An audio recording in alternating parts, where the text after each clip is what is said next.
It's super chill, just so you know. Okay, here we go.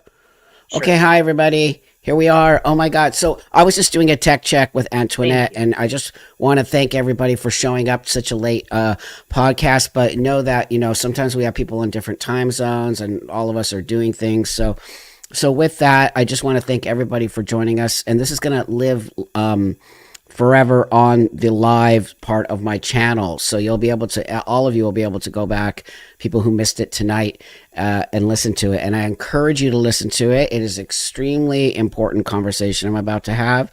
I feel very blessed on so many levels that Antoinette was willing to have this conversation. It's not easy what we're going to talk about. And I also want to say that just please don't troll. Just don't troll. Don't say nasty things. You're more than welcome to ask questions. She's fully open to it. But if you're not okay with her experience, then just don't be here, okay? But you're more than welcome to come and you can't wait. What do you? Well, I can't wait to hear. Okay, so anyway, someone said they can see me. Anyway, okay, so now I have Antoinette. Antoinette, you want to put your camera on for a minute, and then maybe we could just see you, and then we'll take it off because her bandwidth, her connection isn't so great right now, so she's having a difficult time with her video. So there she is. Thank you. Hi, Antoinette. It's great to see you. Hi. It's so lovely to be here, and thank you. And I apologize for the lag and for the technical difficulties. That's on me. It's not on you. It's on your phone company.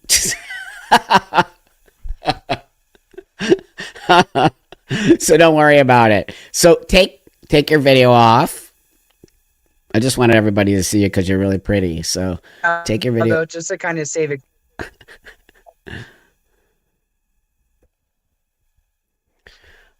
Okay, I think we'll be better now. So before we move forward, I just want to let everybody It should be know. off.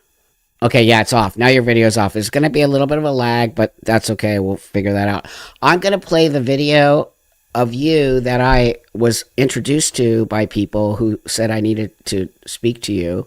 And I remember I reached out immediately to you, and you were very gracious to me. And so I just want to play this video so everybody kind of understands who we're having a conversation with. Yeah, she's very pretty. So we're gonna have a conversation with today. So let me just play this, and then we'll get a understanding of what the conversation is about. Okay, so here we go. So this may be one of my more serious videos.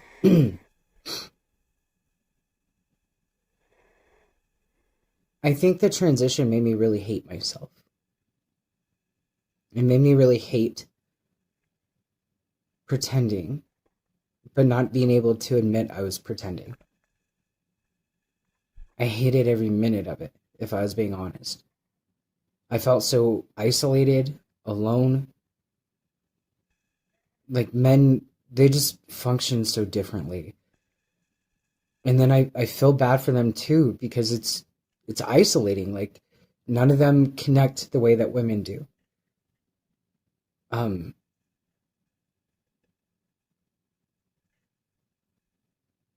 Yeah.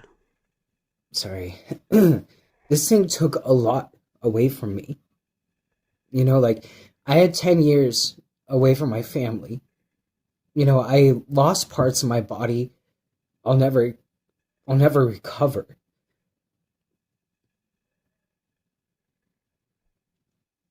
Even things that other women could do, excuse me, like even going through menopause, or even as much as I used to hate even having a period, um, I miss it.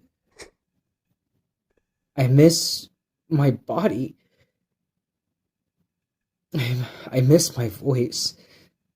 I used to have such a soft, very soft voice.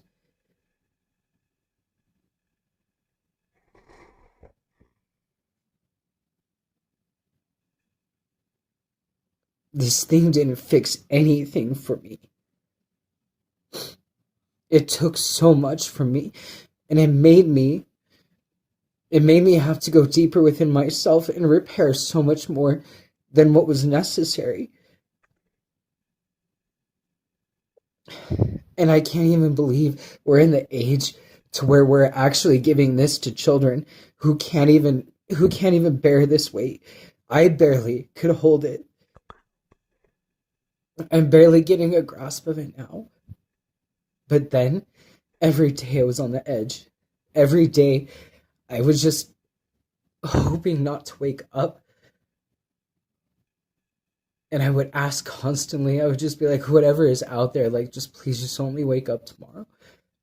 And then I'd wake up.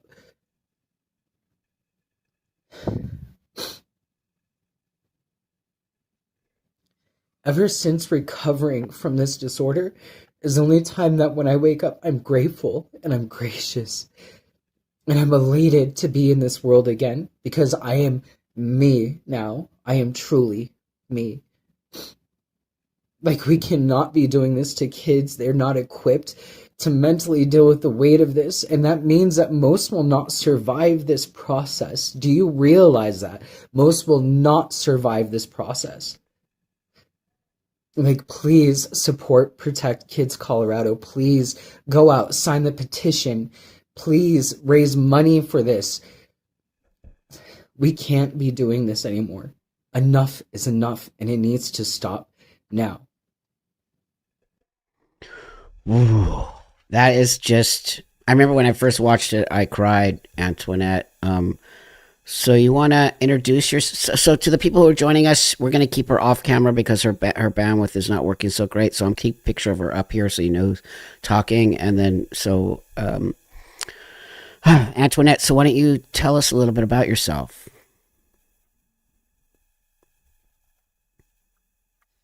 Thank you. And I'm happy that, this is touching a lot of people, but something about myself is that I was raised in a very abusive environment with my father, and it caused a lot of damage, which later on, as my life progressed, it kind of led down this road of wanting to transition, thinking that was something that was going to help me, not knowing that it wasn't the real answer. And what I needed was support and not a scalpel. And that's why I'm supporting Protect Kids Colorado. I was able to get in touch with people like Aaron Lee and Travis Morrell, and they've been huge people in my life that have helped with my healing journey. Wow. So I put the link to the Protect the Kids of Colorado. So anybody who wants to donate even $1 or whatever, all of us, most of the people who watch my channel are all about what you and I talk about, which is protecting the kids. We understand adults. So tell us a little bit about your transition. What age did you start to transition? So the age that I started was about 22, 23 years old. And even then, I was still not fully mentally developed. That's why I stress that this Yeah. isn't the right thing for kids. Um, but at that age, I had met a trans person earlier in my life. I was about 16, 17, and that's what kind of planted the seed, because then I found out that you can basically go undercover, because a lot of my pain and a lot of my fear is from men. So if I look like a man and I sounded like a man, then it was less likely they could do anything to me. But then not only that, but I learned as a child that as a woman, especially a little girl, you weren't valued and you definitely were not safe. But men were valuable. And so I just wanted to also feel not only safe, but valued. Wow, it's really very, very profound thing you're saying. And I do believe that a lot of what's happening today, because if you look at the majority of the people who are transitioning, especially that age group that you just said, 16, 17, it's mostly young girls. It's like a 4,000% increase in young girls. And most of them are coming from SA situation or abusive situation. Exactly what you said. They feel like growing up to be a woman, you'll be sexualized and dealing with all of that kind of abuse, and it's better to be a boy than a girl on some level, right? Right. Yeah. And So that's what tell I would hope that, oh, sorry. no, go on. Yeah. And that's where I would hope that people would be open to seeing the pattern. That they're, especially for little girls, like there are very specific patterns that you're seeing, as you're saying, like with abuse, mental, emotional, physical, sexual. There's a lot of things that are going on there, and that's why I feel like the whole situation, the therapy has to be revamped. It has to be done differently to be able to catch this early and know how to direct a person to wholeness and not damaging them and then causing more basically mental distress that could possibly have them end their own lives. Well, that's so they, as you know, they use that whole trope that if you don't, what do you want, a dead daughter or a live son? They already put that sort of in a place hold there that goes into the child's head who might have never even thought about doing stuff like that before. I think there's layers and layers. Now, that also being said, when I did it, we had to go through intensive therapy, and it was not gender affirming. It was literally the opposite of that. It was, well, why do you think this way? Why don't you want to be a woman? What makes you feel, So it took years and years and years of sort of in understanding why I felt this way, and as an adult making that choice. But today we have what you call gender affirming therapy, which basically is affirming this belief that a girl can become a boy. Did you go through this type of therapy? So that's the other thing. So in the state of Colorado, I actually spoke at the Senate and at the House. And that was part of the Oh, story that I talked to them about was that um oh goodness, and I'm so sorry. So this is a problem with my brain. Sometimes it jumps a little too fast for me. Could you please repeat the question so I could get it back on track? oh no, you're a good friend because I'm the same way. So it's all Thanks. good. So I appreciate the don't even grace. worry. Right on, right on. So I can already tell me and you are going to be great friends. So that being said, Yeah. I do the same thing all the time. So that being said, the kind of therapy did you have? Did you go number? Well, did you go to therapy, and did you go to gender affirming therapy? Thank you. I appreciate that. So um I lied to my therapist. I didn't go to therapy. It was required for 1 year of doing specific therapy just for GID, which was the gender identity disorder that it was called back Yeah, then. yeah, You're supposed to do it for a year, and then you're supposed to live as the gender you're choosing for 3 to 6 months. right. And so when I went to go see this doctor, who is a trans woman herself, so I already knew I was going to get sympathy. I already kind of knew that. That's right. And so when I went in there, I told her, yeah, I did therapy. She didn't vet it. I told her I was living as a man for 6 months, which I wasn't. I think it was I think I socially transitioned for a while, but I didn't really do anything intensively except for probably about the month before Hmm. I saw her. And so I went to go see her specifically 3 times for this situation. And then, if then she felt that I was ready for testosterone, she could put me on it. I saw her in one session for 1 hour, and I was given my letter. I mean, I don't know why I act shocked every time I hear that. I do because I just am like mind blown that that's legal. How is that legal that you could just affirm a young person? To me, 22 is still a youngster who says, "Oh, and the fact that you just Yes. told me that you knew to lie, that you lied, and they don't even, you're right, they didn't vet that, they didn't check it. She's also a transgender woman, so of course she's biased and she's gonna want to help." I have to tell you, Antoinette, back in the day when I did a lot of activism for transsexualism, I actually said we need more trans people therapists. We need more trans doctors. I used to say that all the time. I hate myself now because I'm like, oh, that is the dumbest thing ever. You don't need trans people being therapists and doctors. You need people who are willing to push back on this. This is a psychological thing. It's not a physical thing, if that makes sense. Yes, totally makes sense. But I could also empathize because I was also on the other side as well, fighting hard for this initially. Not that I was in any activism, but just my points of view. And I could see like where it would seem nice to have someone who could relate to you. But you don't know Right. what you don't know. And you don't know that some of these people would have their own intentions, their own projections, and would just kind of force these kids through these situations because they wish someone would have did that for them. But they Yeah. really needed therapy.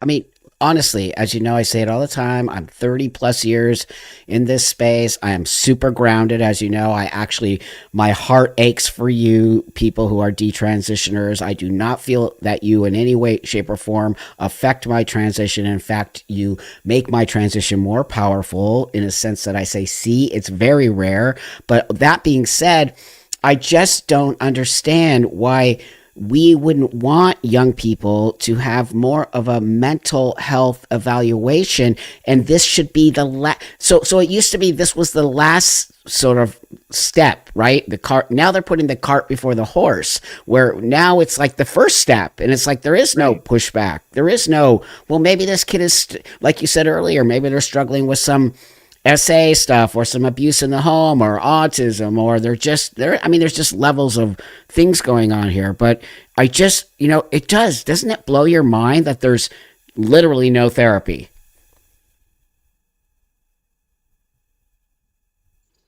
It does blow my Colorado and Erin Lee, because she's trying to make it in Colorado. If we could raise the money for it, we're at like $73,000 right now, but we need $250,000 and signatures to be able to get on the 2026 ballot to make it illegal for minors to have any of these surgeries. So in the meantime, while they're still facing this, they could have the opportunities of taking therapy and then understanding themselves before they could even get to the age of 18.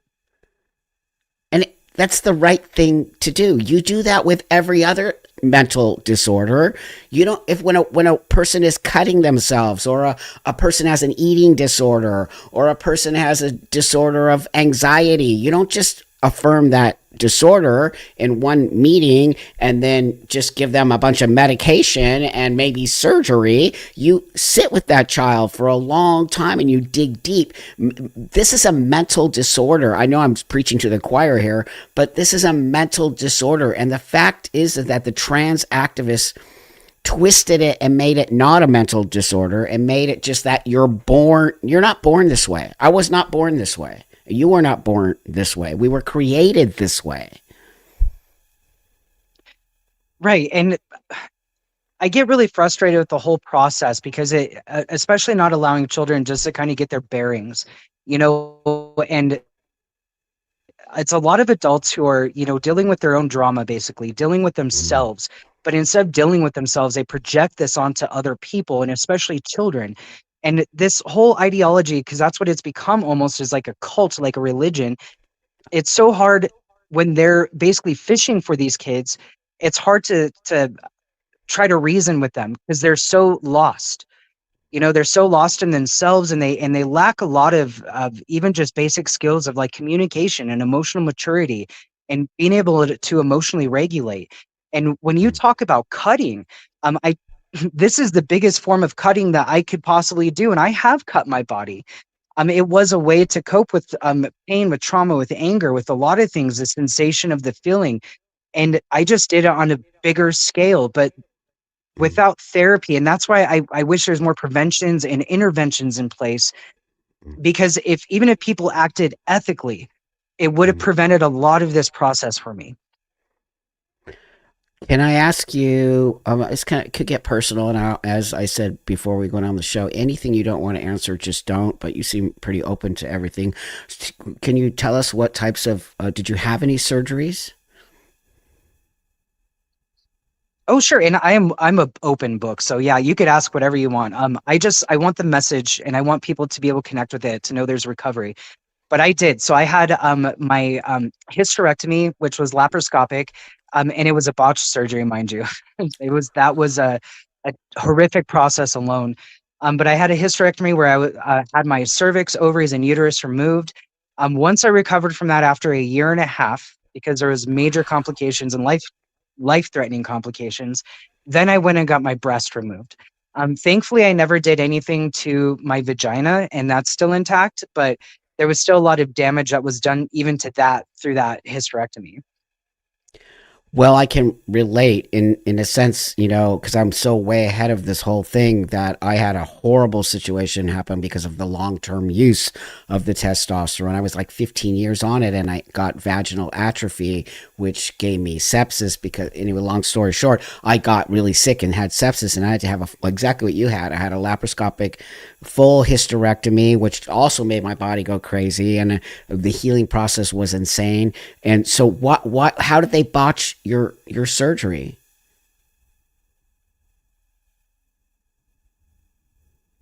Buck, I'm so sorry to hear about your experience too. That's traumatic and it's terrifying. People don't realize how scary that is. I know. Um, but so how they messed up my surgery is this is another part of the ethics, excuse me, that I talk about.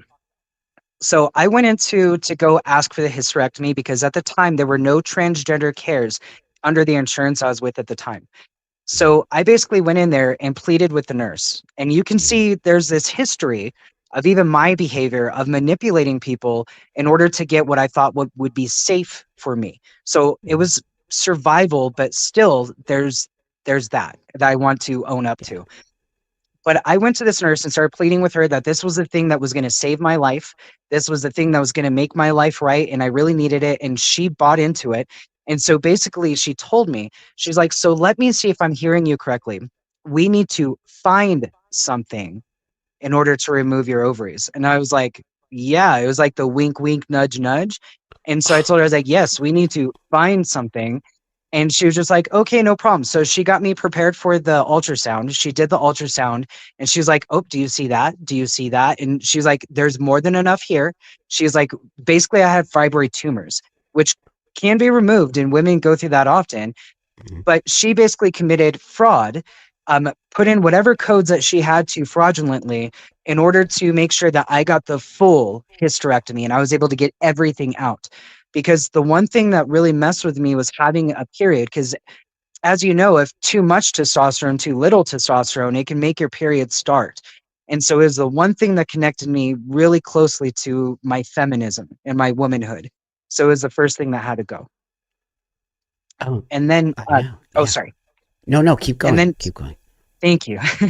And then as far as the botched surgery goes, so the gentleman who did my surgery, because again, there weren't a lot of people who were willing to work with transgender people, so you pretty much had to get whatever you can get.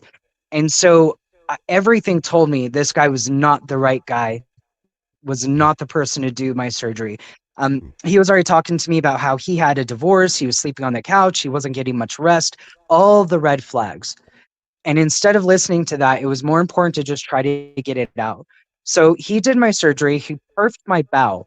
So for 9 days, I had my own excrement that was leaking into my abdominal cavity. And because they removed my cervix, all of that waste was basically eating away at my vaginal cuff and I got an abscess.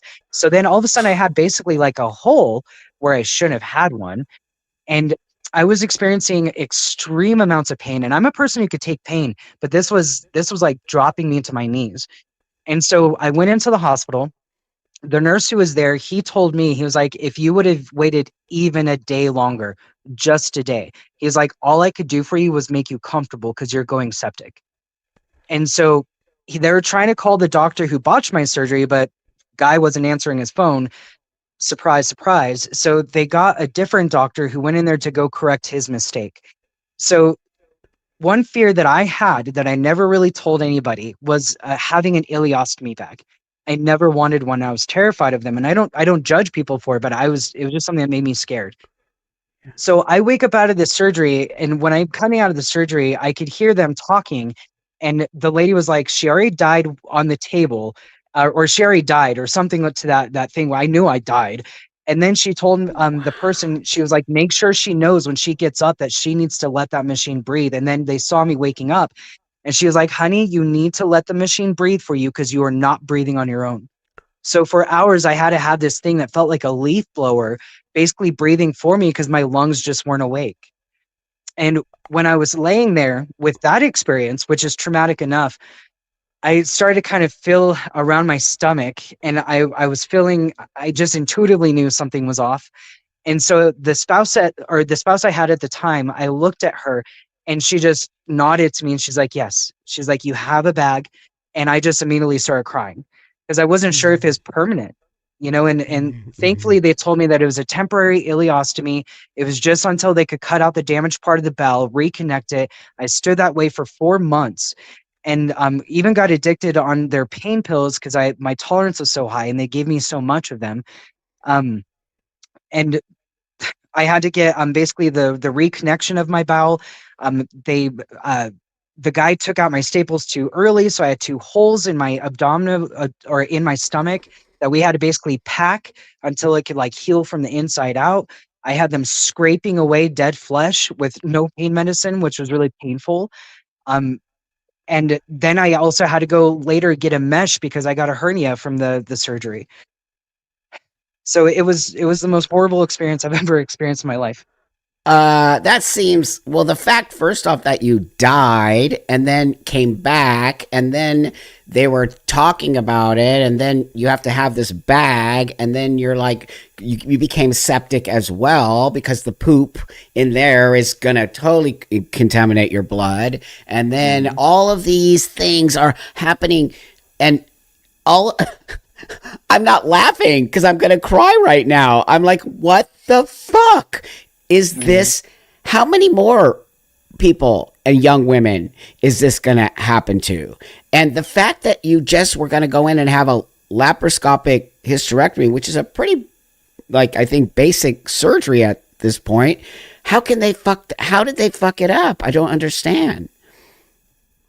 Yeah, I think that guy was going through his divorce, was probably drinking, and he just wasn't really. And that wasn't even the first time I died. That second surgery, I died too because I was under anesthesia for too long.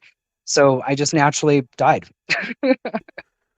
I mean, I'm happy you can laugh at it because it's horrifying and It disgusting is. and wrong. And I'm just, I like, I'm never at a loss for words. You know me, but I'm like shitting my pants right now. Like, this is not okay for a young woman to have gone. So you have the full hysterectomy. So now you have you're still young. How old are you now? Well, I'm 40 now. You're still young. So what if you can never have a child? You can never do the things that you would want to do now as a woman. This is why these types of surgeries should never be given to a young woman, especially in a space of transition, because you're not only are you fucking with that, but you're also fucking with your hormonal levels and all of. So during this time that you're in the hospital, like recovering from this insane surgery, did you have to stop taking testosterone? I was still able to take the testosterone. That was still like part of my ritual to my religion. Yeah, And it was something I definitely wouldn't have, went without. That's because if I was willing to die for it at the time, that shows how bought into it I was. that's And right. even more so after that whole situation, I still went later to go get my breast removed once I was healed up.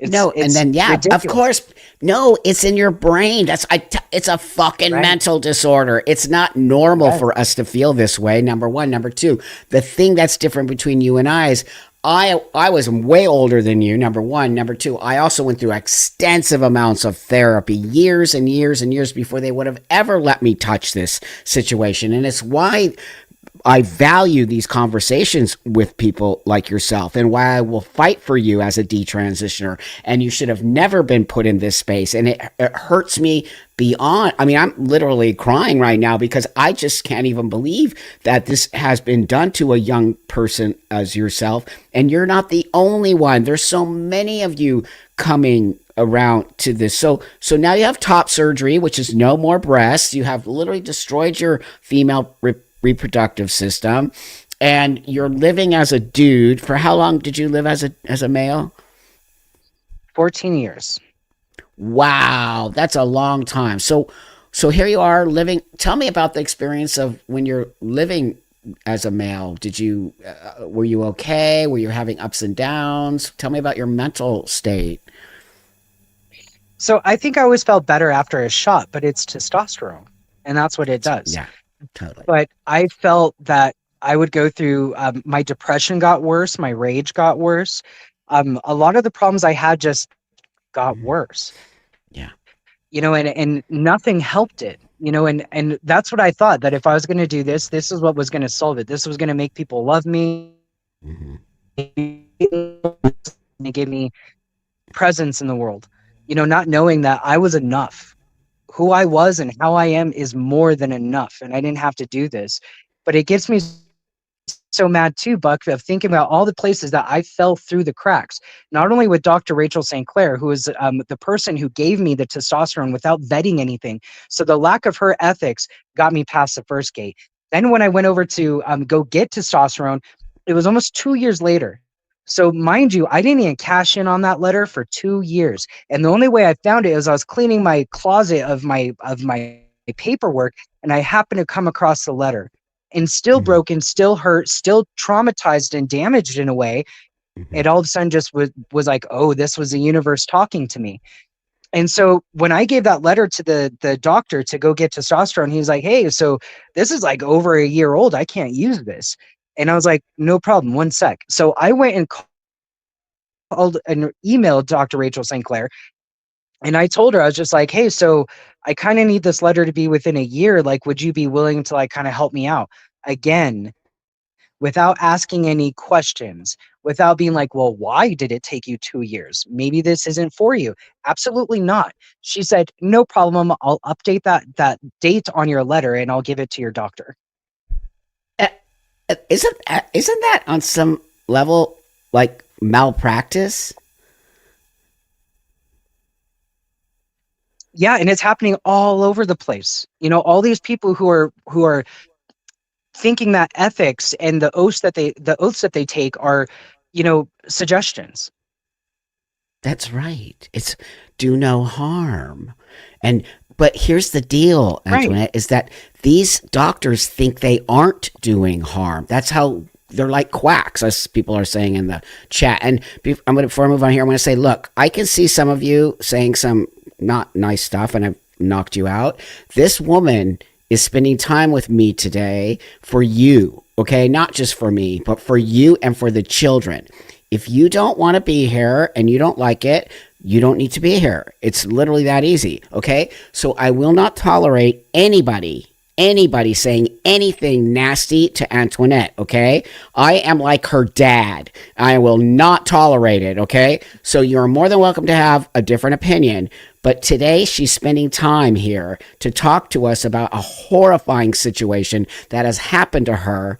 And she is gracious enough to give us her time. And if, like I said, it's the fucking internet, people.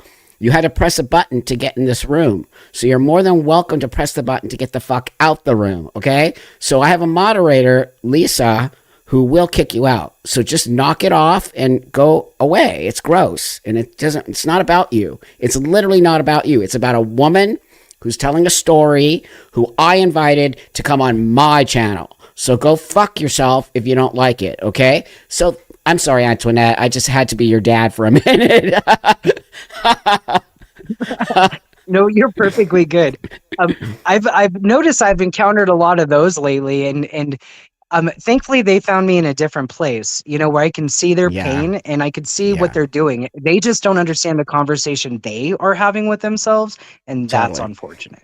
And you and I both are pretty spiritually connected in that way, so I get it. But this is fucking internet, and I will not tolerate bullshit like that. So people come on here because Thank they're you. weak. They're fucking weak. They know I'm talking to you, and they know who you are, and they're probably trans people or trans activists or non-binary something or other, and it's killing them that you're exposing the grift, and they can't fucking stand it. And so I expose the grift daily on this shit, but you're exposing a real life experience. And because they're all a bunch of losers, they can't handle the fact that it's truth. It's totally true. So that's why they come on here and they do that, which actually just says to me, that's how powerful you are. So you're a powerful entity, my friend. You are Thank shining a you. bright light. Thank you. And thank you for your protection too. That's always nice to have people to have your back. I got your back. I'm the oldest tranny on the block. That's why they can't stand it, because I'm literally the oldest tranny, and I'm like, yeah. So that's how that works, friends. So with that, let me move forward here for 1 second. I just love that they come on my channel. It helps my channel grow. So I hope just Right. don't And even. I don't mind. Yeah, I love to agitate people because if I triggered you, that's something for you to reflect on. It's so And true. that's how the universe is talking to you about what needs to be fixed. Yes, that's right. So it's very interesting to me that but you get it. And that's why you're so powerful. And that's why you're a bright, bright, bright light, because you can't knock you or me. Or, that's the thing is we're here for the kids. What fucking happened to you is disgusting and wrong, but it just says so much to me, the power that you're standing up and fighting for these children. I will not tolerate children going through this. I will not tolerate, there's no such thing as a trans kid. They're created. So with that, I Right. think you feel the same way as I do about the trans kid stuff, right? Oh, I'm sure we do. Yeah, there's no such thing as a trans child. Yeah. So they're created, I believe, and so here you are transitioning. You're 14 years in your transition. You get all the surgeries, or you're dealing with that. You're taking the testosterone, which is a powerful drug, and it does give you what they love to call euphoria. That's literally the drugs, and then you're doing Right. all this stuff, right? So what's happening now? Let's say closer to when you start to realize maybe you're not doing the right thing. So get into that a little bit.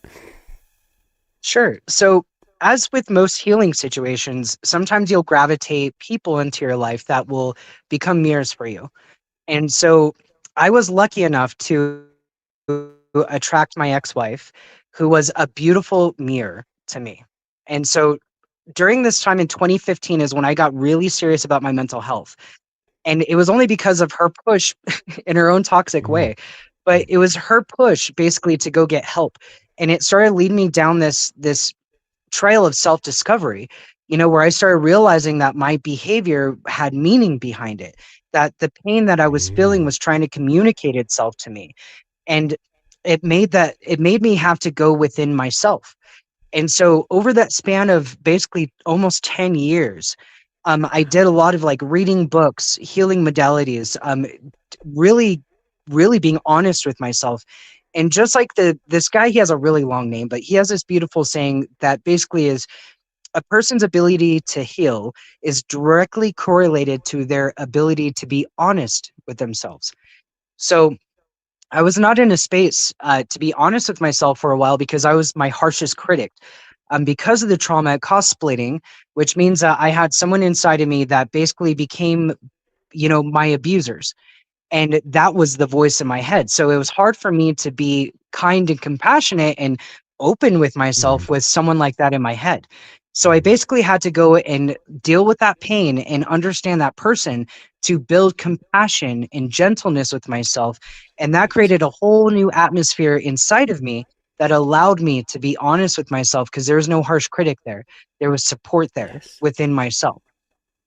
Wow, it's really powerful. So as you're sort of, can you tell us what were the things that sort of you started to realize, like, I didn't need to do this? Were there certain I guess steps that were happening as you were healing yourself through all of this and sort of loving yourself? Because you're right, everything you're saying is 100%. You have to be honest with yourself in order to. It's why I tell you I'm a female. I'm not a male. I never had a sex change. I'm none of that. I know exactly who I am. I just have an appearance. I wear a costume. I'm just, which makes me feel comfortable. It's like you love your favorite sweatshirt. It's basically what I'm doing, but 24/7. But I learned how to become very, very honest with myself, which in turn helped me to get people to be compassionate towards my situation. But that being said, were there little things that were sort of clicking in your brain? You're like, oh my gosh, I might have made the wrong turn.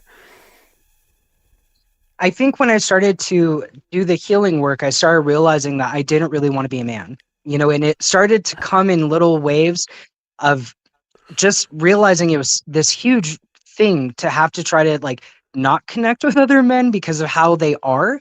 Mm, Because at times I just want to connect and it would come off as if I was gay or if I was trying to pursue them and I wasn't. I just wanted yeah, to be friends. And it's yeah. because I'm a woman and that's how women connect. And so when I started realizing these little mannerisms of all this effort I was putting into like pretending to be a man, like hiding my mannerisms, hiding how my voice sounds, the cadence of my voice, the S's that are in my voice, the sass that I have. All of those things I realized that I was not accepting when I should be loving myself. That's when it started to click for me. And then I started to do these little things. Like I would tell my ex-wife, I think I want to like wear makeup tonight. And she was like, really? And I was like, yeah, but I don't want to, I don't want you to make a thing out of it, but I just want to, and she'd be like, no, that's right. And so I would put on makeup and I'd wear it in the house and I would realize I felt pretty and I felt more like myself. And it started to make me realize I was starting to build a disconnection with my armor that I was Mm, realizing I didn't need it. That mm. maybe as a child I needed it, but I never healed the inner child, so I thought I needed it all the time. But not knowing until later that I'm the adult now. I take care of my little one. I take care of the one that was hurt, that was abused. I deal with that. So there's no need for a man to do that for me because there was a woman that was perfectly good in the first place. But it Wow. took those little disconnections basically to kind of line it all up where eventually I was like, I'm done. I'm done doing this because before I thought not transitioning would have killed me, but now I was realizing if I stood in this place, that was what was going to kill me. Wow. I mean, it's hugely a very, very self like understanding that not a lot of people get the opportunity to do. And you're proving to all of us today that when you rush a child into believing they can change from a girl to a boy or a boy to a girl, you are not giving this child enough time to even understand what they are or what they mean. They are blocking self awareness. They are blocking this idea that a girl can never be a boy and a boy can never, but they're blocking it in a way that says you'll be better than on some level. And then it took you 14 years of living in a very fake space, for lack of a better word, to understand eventually that it was just you not having self-worth on some level. Am I correct with that? Oh, absolutely. I didn't feel I was enough. I didn't feel I was worthy. I didn't feel I was loved. I had deep self-hatred just because being raised in the abusive environment I was in, I was hated. That's how I felt. So, like how I said with the splitting, you become your abuser. So I just learned how to hate myself. And so I did all the hating from them for me, but that's where you're fulfilling trauma instead of healing trauma, and Totally. so it's it's a very sticky process, but if they would just change their approach to how we're doing this now, I feel that we could catch kids early and we could find where their disconnection is. Because I feel that the disconnection and then that disconnection allows people to groom them or allows seeds to be sowed to where they feel that this is something that's going to work for them, but they really don't realize all the problems you had before just get inverted on the other side. Yes. So all the body issues I had before only became worse as a man because now do I present like one? Am I wearing my packer? Is my bulge in the right place? Is it going to fall out if I'm walking? Or am I standing up straight? Am I watching my space? Am I watching my stance, my facial expression, my voice? Is it deep enough? It's all this ridiculous stuff that you did before. You're just now doing in a different arena, Wow, in my everything you're opinion. saying. No, but it doesn't matter that it's your opinion. It's actually factual. And for somebody who's lived this way for a long time, I dealt with a lot of those things early on, but I didn't have the space to talk about it because I had to also present. If you notice through my history of transition, I was always presenting as hyper masculine as possible. And through my own self reflection and writing my book and doing these things, I'm understanding a lot of things from my own childhood and how my father wanted a boy and how I have all three girls in the house. There's a lot of levels here. You are not born trans. Don't let anybody ever tell you that. It's a bunch of bullshit. That's why it's a mental disorder. It is something that you do to either push away from the feminine side or to be accepted in society in a way. But that being said, as you know, it did help me. And that's the one why I'm trying to find that balance here, why I talk to people like you, because there has to be a balance, because there are going to be people Very rare. This is a very rare thing because if it wasn't rare, it would have been the way it is now 20 years ago, right? It wouldn't have taken this long to have exploded. The internet is what made this happen. But that being said, it did help me and it made me a better person and it made me be able to move forward in my life and be a much more responsible human being. But the thing that I'm trying to say here is that this is not for everyone, nor is it ever for a young person to be told in one session, yep, you're a dude, and yep, take hormones, and yep, have your tits cut off, and yep, you're 10. Of course, you know who you're talking about. And I think that's on some level why Antoinette's powerful story is so powerful, because she proves that not having any therapy and just being pushed into this space, and look what it did to her. Look what it did to you.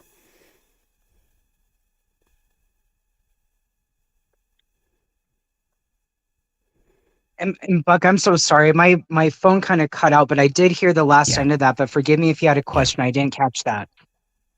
Well, the question that I'd like to ask is the next step. When you decided that this was not for you, what did you do? Like, what was the epiphany and how did you move forward on that? So I think I'm comfortable probably talking about this first on your show, but this is not something I commonly talk about. Just because I'm not sure if this is a modality you could use for kids, but at least for adults you can. So I was getting to a point of desperation that um I literally didn't think I was going to survive this. Like I really didn't. There were many times I attempted. My suicide rate and ideation went up at this transition more so than before. And so I was struggling to fight for my life. So basically, it came to a point where I learned about psychedelics. And the thing that I learned about was that you could do basically decades of therapy in one session. And so I decided to try psilocybin mushrooms. And so I took basically a pretty large dose because just naturally my tolerance is high. Like even in the hospital, they sent me home with double the dose of Dilaudid, and I also had like 180 pills of Percocet that I was getting a month for pain management during that whole thing because my tolerance was so high. So I took this mushroom trip, and every single time I was in there, I was in this space with this beautiful woman, and she looked like a deer woman, and her Mm. antlers like touched the galaxy. I could feel, like, because obviously I'm not seeing this stuff. That's not how it works, but it's in my mind's eye. And the third time that I saw her, she was still the same form, but also kind of like an iridescent snake made of light. And she explained to me basically my womanhood and my sacredness of being a woman. And I looked at her and I was like, "What are you talking about? Look what I did to myself." I was Mm. like clearly I'm not a woman anymore. And then that's when she told me, "You will always be a woman. You always will be, always have been a woman." And at that point in time, I there was tears that were going down my face. I told her, I was like, I don't know if I could come back from this. And she's like, "You absolutely can, and you will." And I was just like, "All right, then I'm gonna do this." And it gave me, and there's more to it that happened in that space, but it gets into like my own views of femininity and sacred womanhood. But she basically told me that this was what I was to always be. And so it gave me permission almost. Even if it Mm. was subconscious, even if I was just talking to my Mm. subconscious gave me permission to undo this. That it told me I no longer had to live this farce. I didn't have to lie to myself anymore. I didn't have to impress anybody. There was no one to disappoint, no one to let down. I could just let it go. And so I did. Mm. Wow, that's well, it's a very personal thing to take that trip, for lack of a better word. I am also very pro psilocybin, used in a medicinal space like that, and I do believe it does open up that consciousness that we don't have unless we get a little help from something like that. And I really believe that that is something that is so powerful that it did save you on, maybe even saved your life on some level. Did you have somebody with you when you were? Did you have somebody who's administering it, or did you just kind of do it in your own space? So I did a lot of research and I hyper fixated on it. So I I Right I on, learned right about on. as much as I could. I learned as much as I could as possible, but I felt more comfortable being alone. I would advise for people to always have a trip sitter or someone with them, someone who knows how to Yes. gauge this. I wouldn't advise doing the way I did, but I had limited resources and I was kind of on the time crunch Mm. because I thought I was going to kill myself, to be honest. Oh, And yeah, so it was yeah, desperation, and so yeah, I basically yeah. researched it, took it, and I feel that when you're in that space, the one thing that I feel immediately after the discomfort kind of goes away because it puts your ego to sleep, so to speak, Yeah. was the flood of just love, and joy and compassion. And it Yeah. made me see myself completely differently, where I was like, I could see why you would take this route. I completely understand why you thought this would be okay, but we don't have Mhm. to do this anymore. Wow, it's so powerful. It's but the thing is that you never had to do it. But society, this is the thing about the whole trans space. Like they always talk about societal norms or heteronormative or gender is a construct and blah blah. They're doing that. They're actually doing what they're saying everyone else is doing. Of course, there's this idea of masculinity and femininity, but instead of teaching people to accept, maybe you're a very masculine woman, right? Just why can't you also accept whatever that is without having to take it to the so and on some level, I guess my question to you is also, do you believe on some level that this whole trans ideological space is homophobic? After speaking with people like Jamie Reed, and many others, I was starting to notice the pattern that I didn't see before, that this is basically like modern day gay conversion. Yeah. And it didn't really hit me that way until I realized, where I was like, yeah, I was a tomboy. Like, I wasn't feminine like my sister. I wasn't girly girl like my sister. I didn't want to coordinate things. I wanted to play football, and I wanted to just, go fishing and try to fix things and typical tomboy stuff, I would say. Mm-hmm. And instead of just allowing me to be a tomboy, it's like convert me over to a man. Instead of letting a beautiful, effeminate boy become a beautiful, effeminate man, you must be a woman. And I don't agree with that. Like, you're right. Like, I feel Mm-hmm. there's many ways to be a boy and many ways to be a girl, and you could do that intact and without the damage and adding trauma into clearly what other issues need to be resolved. Uh, I mean, I personally do believe it's a homophobic attack, and I'll tell you why I believe that. Because I lived for many years of my life as a gay woman, as a butch gay woman, as like hardcore, and I was one of my most amazing experiences of my life. I've had many experiences in my life, but that being said, I don't believe that I would be this person if I didn't have all of these experiences and tried all of those things on in order to get to this next level. And I think they're taking that away from these young people. I'm not saying all these kids are gay, but I'm saying a lot of them, I think, could possibly be dealing with their sexuality. And we have to remember, I know I'm cutting out probably for you, but one of the things we have to remember is the medication they're giving these children called Lupron is affecting their sexual space, affecting their sexuality. It's affecting, so they're not even gonna, on some level, be able to experience sex. And I've interviewed people who have taken puberty blockers, and they said they don't have any sexual feelings towards other people.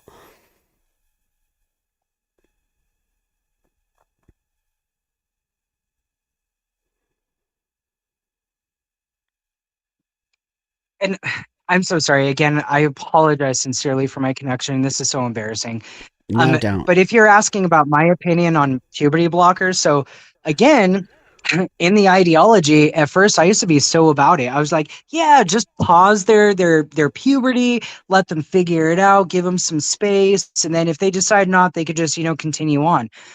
After speaking with people like Aaron Friday, um, with Dr. Travis Morrell, um, it started to really hit to me that these medicines do not work the way that they tell parents they do. For one, especially with males, and not only males, but even just both kids, um, the endocrine system is very important to their development, their brain development, the body development, everything. And when you hinder that, when you impede that, or you pause it, then you pause all those developments as well. So there could be brain problems, there could be cognitive issues. Not only that, but how do you reason with an 8-year-old? Because they've trans a child as young as 8. How do you tell Uh, an 8-year-old boy? Oh, sorry. no, no, no. Go on. I'm sorry. Go on. I apologize. So, how do you reason with an 8-year-old boy that when he becomes a man or a woman, I guess, how do you tell that kiddo you will with your adult partner? A Mhm, child doesn't know that. They don't have no mhm, concept of that, but that's what they're doing to them. mhm. That's right. That's right. It's child abuse. It's one. As a child, my parents. I talked to my parents. They said we would have never given that to you. That is actually insane. But you're messing with kids. I just like I can't even get my head around it, Antoinette. I cannot. You at 22 starting to do it is totally insane to me. But a 10-year-old, an 8-year-old, whatever. My next question to you, because we're going to wind down here, is parents. What do you think about the parents of trans kids? So, I have my own theory on that as well. I Yeah. know that there are parents who get manipulated, into thinking that, if they don't do this, they can't save their child. But that's why I'm all about like self development, because if you could strengthen yourself, you strengthen your own home. So it doesn't allow for manipulations to really take hold, because you could Mhm. pretty much call BS when you see BS. But then I feel that then there are parents that are basically grooming their own children, but it's because they probably have some sort of narcissism themselves, to where they basically think that it's cool to have a trans kid, or something ridiculous. If there's parents who are basically like how mine were, because I feel that I struggled so much, and my mom's seen me in the hospital so many times, from overdoses, from even cutting myself, or even darn near cutting through an ovary, sorry, an artery on my wrist. That I think she was so scared, to tell me otherwise, that if this was something that was going to make me whole, that she was willing to comply with it, but she didn't know what she didn't know. So for those parents, what I always advise for them to do when they have kids who are going through this situation is to use motivational interviewing. And it's a tactic, it's a way to interview somebody by allowing them to answer their own questions. You just stay curious, you stay loving, and you stay non-judgmental. And that's the biggest thing I see with a lot of these parents, is that they have their own judgments, and that's fine. But at the time, if you're trying to save your kid, stop. Right. Save your own judgments for yourself. Right. If you want to reach that kiddo, you have to create a safe space, and you have to let them know that you're genuinely just want to know them and why they feel this is good for them. Oh my God! I say it all the time. You know how many parents connect to me. I said, "Don't you dare lose connection with your child. If they want you to call them Sammy, just fucking do it." But I'm telling you right now, you're making a huge mistake if you cut that child off, because there's going to be a hard time getting them to come back around. So what you're saying, motivational interviewing, I'm going to look into that. That sounds like an amazing. We have to get these parents better skills. They're being manipulated as well. I believe the parents are being manipulated, and there are some narcissistic Munchausen parents, but I think they're being manipulated. Well, and one thing that I talk about too, and I know it's an oversimplification and it's also just my opinion, but I Yeah. think we're dealing with stuff on a macro, micro level. So Mm, everything you're seeing in our society is a thing that's brewing in the individual. And it just basically lives out in the world, because all of us are basically damaged and broken. And then we're going out there into the yeah. world and causing damage and brokenness. So I feel that if parents were to focus on themselves and possibly areas where they need to heal, where Hmm. they can improve, which Hmm. means that you work on emotional regulation, communication, you Hmm. work on creating a healthy and safe environment. That means when groomers come to your children, are you the first person to be lied to and keep secret?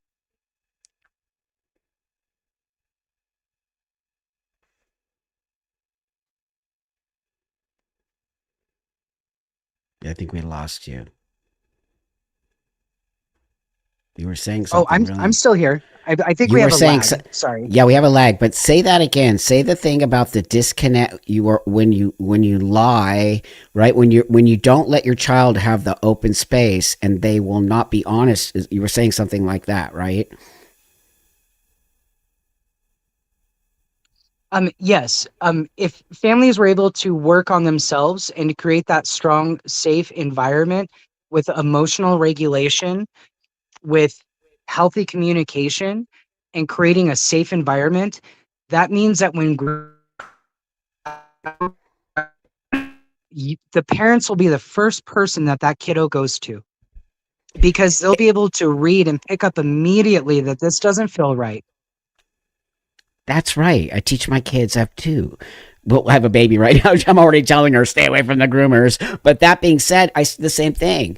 Like you can doesn't matter what's going on, man. Just come to me. I'll never ever judge you for that. It's so important what you said. Like you cannot push your children away because you have to be the safe space for them no matter what. And I do think that's why a lot of these kids are headed towards the transing because they're not getting that sort of space at home. So they go to these crazy creeps on the internet. And Buck, I would have to be honest, like I punished my parents, and that's something that, transgender people, like especially in this day and age with all these young ones, that they don't really talk about is that I did punish my parents because I thought Mm. if they didn't affirm me, they didn't love me. I didn't see their objections as love. You were And I punished taught them for that. 10 years. You were taught that, Antoinette. I've been watching this space for a long time. I'm the oldest tranny on the block. I told you, they are teaching the children to disconnect from their parents. They're saying that shit like, "We'll be your family. Your parents don't understand you." So it's not on some level your fault. You were literally indoctrinated into that thought process.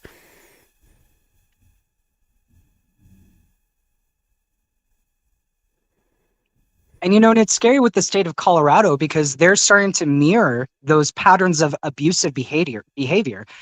Even with some of the laws that we just recently passed, you cannot misgender your kid, you cannot dead name your child, or it's considered coercive control, and that is now a hate crime. So you will lose your children and any of their children who are in your care, and you'll get jail time, fines, what have you. So that's why it's so important, like how I was mentioning earlier with Erin Lee and her Protect Kids Colorado. This is which I'm hoping that Colorado would become almost like the tip of the spear to show people that even in a blue state, we have sensibility and we know that we're going to Right. protect our young ones. And that Right. means anyone under 18 is not allowed to do these things because they are so damaging. And the kids have no idea what they're signing up for. They don't even understand the suffering that's in front of them. They have no idea. And when I see these kids out there mutilated, have no nipples, have these scars that are just disgusting, and they're elated about it, that is sickness. Oh, Clearly, that is sickness. it is so crazy, Antoinette. When I got surgery, we would never want to have scars. The whole point is taking your clothes off or your shirt off so no one could tell. Now it's about the scars. It's about that's what I'm telling you. Right. They're creating trans humans. They're creating trans people so that you can just look like a trans. That's not the goal of a transsexual person. The goal is to fit into society and look like a man or a woman. This is why I can tell you it's a whole other thing that's happening right now. And I completely agree. Even when I first started, that was the whole goal. Like I have nipples and I wanted to make sure that they were sized correctly. And even more so, I was willing to have that done they even told me we're going to cut them off and you'll never have sensation again. And I was like, absolutely, because I want it to look like that. I want it to look like a male chest. And I didn't want the dog ears and I didn't want scars. Even doing the Mederma and massaging your scars so it doesn't get noticeable. And nowadays, no. Nowadays, they don't even have nipples. And I don't even know what happened with that. Like, how did that just get like, yeah, we're just going to opt out of that because that seems natural, Oh yeah, and because even they want to look.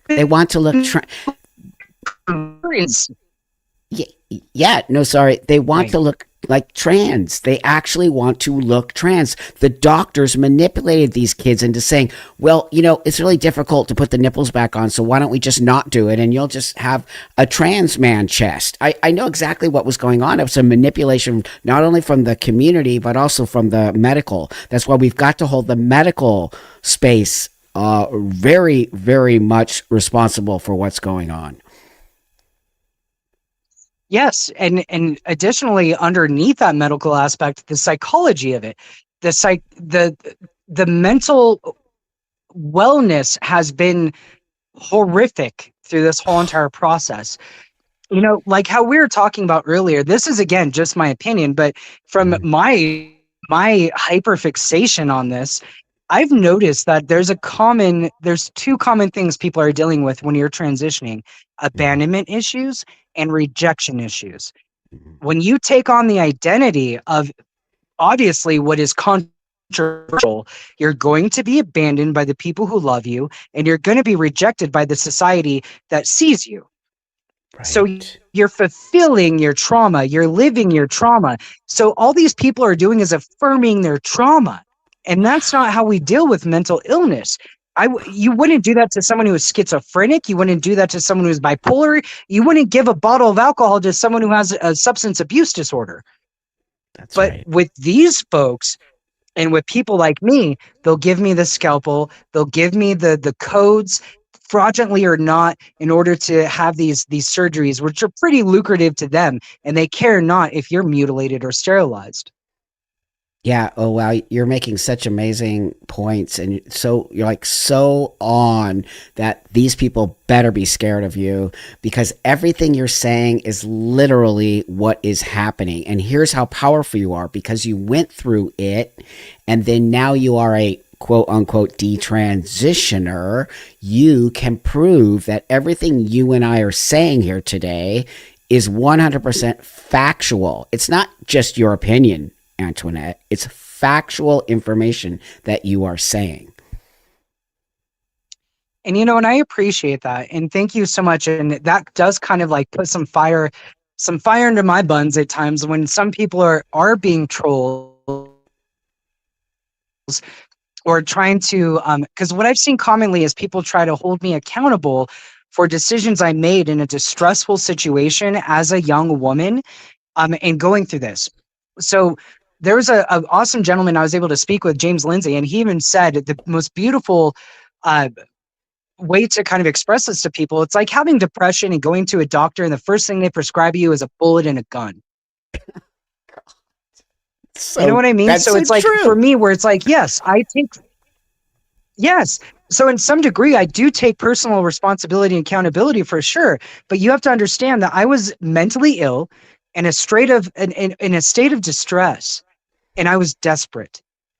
And that Yeah. was not the treatment I needed. No. No. It is not. It is sick and wrong and twisted. And so all of that makes total sense. The thing I want to ask you here is also I noticed that the trans toxic community says things to detransitioners like it's your fault. What you just said, I see it. They're like, you should have never done it, you were never trans in the first place, you were all the things they say. It's very much very similar to a cult, is it not? Oh, absolutely. That's why I say I'm the heretic. I'm a heretic of the trans cult. And I'm not going to lie, like I don't mind being that because I don't have a problem standing in truth. Right on. When I'm Right standing on. there, I'm in a very beautiful space. Right on. You, the people, not you, Buck, but those folks, Yeah. like they're basically in a state of just lying to themselves and in a state of toxicity, and they're writhing and just suffering. And that's what I Mm-hmm. see. And I don't, Mm-hmm. I have empathy to a certain degree, but yeah, a lot of the times like I've noticed that they've been very hostile, but to me I'm just seeing the mental illness extend itself. That's Like when right. I hear men say that they have periods and that's impossible. When I see, trans men that are just being botched, like not even having anything that's recognizable as being a human anymore, on their chest, or even dying from bottom surgery. Like, Mm-hmm. I just feel Mm-hmm. that right now we really need to pause what we're doing, and we need to reevaluate, and really understand why this particular situation is really making itself known in our society right now. God, how did we get here? How did we when Right.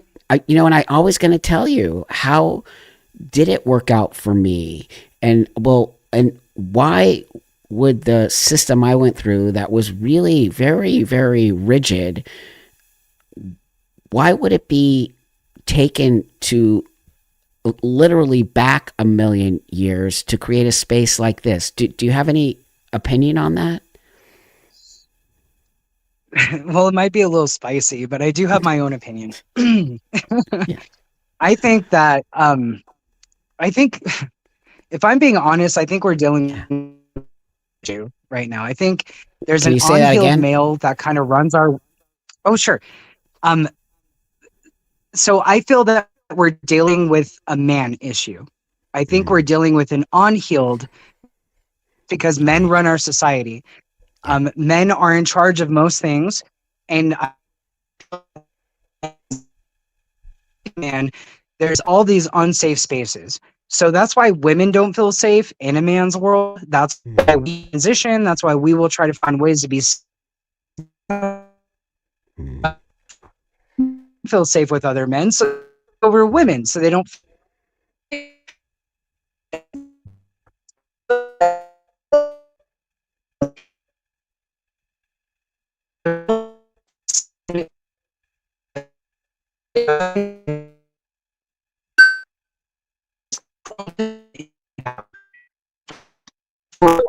and right now they're basically having people walk up and sign up to go get sterilized and mutilated, and we're paying for it. They don't even have to ask, they don't even have to force it. We're walking up to it and we're offering. So much of that got cut out, which is such a bummer because I know what you were saying on a pretty much. I'll just bring it around, but you're basically saying we have an unhealed. This is all coming from the male energy, 100%. There's no doubt. It's all trans women who are men, and the denial of maleness, the misogyny, the hate towards women. There's a lot here that needs to be said because we're just saying, oh, it's medical, oh, it's about money. No, it isn't. It's not just about money. It's deeper than that. And I think that it's a shame that we're not Right. understanding the way they are trying to sort of really attack men. Not only are these crazy men who think they're women creating a very toxic, but there are also men who are trying to be men, but people are saying very nasty things about men now. If you notice, everything is this very male energy space that's becoming toxic. I don't want to say it. I don't know what to say, but what you're saying is so profound. That, and I have thankfully met some safe men. Of course. Of course. Morale, like he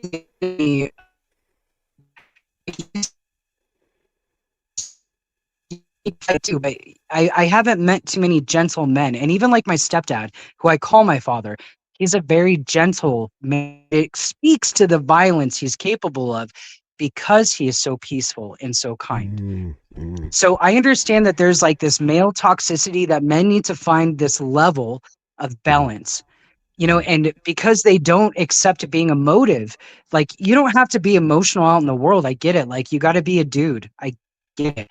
But when Yeah. you're in the home space, you should Yeah. be feeling, because when times you start to act out in the world, you're all stronger than us, and you bully your way to the top basically. So you're kind of in control. So in my mind, I feel men create unsafe spaces. And even when Yes. you look at the whole trans thing, who are the most people who are actually causing violence or assassinations or attacking people? It's trans women who are men. Men. You Men. do not see trans men. No. No. We have to pick up this conversation Antoinette, because we're losing you now. Your phone company hates you. Oh, sorry. Your cell I'm company sorry. hate your cell company hates you. No, no, but for reals, we're gonna This cut is this so now. embarrassing. I'm so sorry. No, it's not. It's not. It happens all the time with people. It's the thing. It's not. It's them with the bandwidth. But that being said, I just want to give you one uh, space here to just say a closing statement or something before we move forward. And I'll bring her back on, everybody. We'll get a better connection and we'll have this really important conversation about men, because that is something I really want to talk to you about. But here's, if you want to have a closing sort of last couple words, that would be amazing. Thank you. And thank you, Buck, for having me on your show. I'm grateful to be able to speak with you again, hopefully with better connection. But the one thing that I would like to share with your listeners and everyone out there is that Colorado, as I know, many states are trying to fight for their kids and trying to protect their kids. But if you guys could please get behind Protect Kids Colorado, and I believe the website that you can go to is actually called Go Send Give, or sorry, Give Send Go with Protect Kids Colorado. Even if it's just $1, if you could please help us just get to our goal.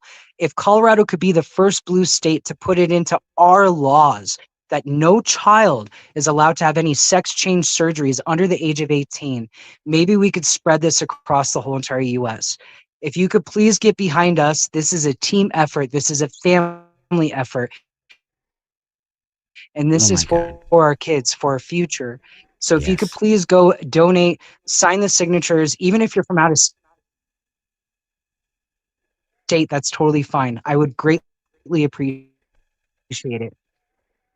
Well, I put the links in the chat box, everybody. It's also in the description of the video here. And honestly, even $1 helps. If you really, that money is powerful. And also, the more people we get on board, the more powerful this is. And we just have to, this is like Satan. It doesn't matter if you believe in Satan or not. It is literally evil and it's taking over the children. And if you don't, the children are the future. I don't remember Michael Jackson.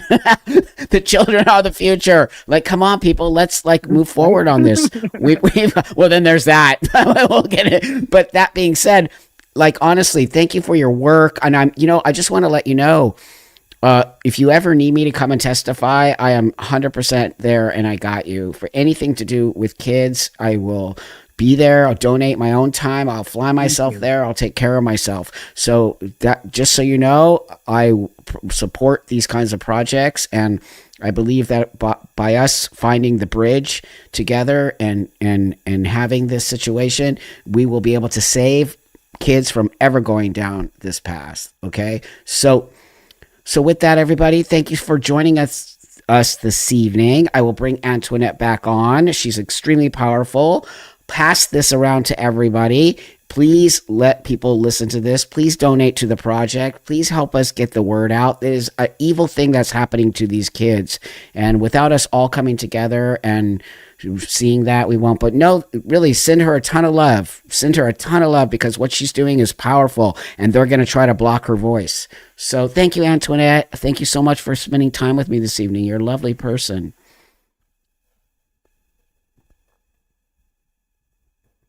And thank you, Buck. It's been an honor to get to know you, to be on your show. I'm most grateful to you. Thank you.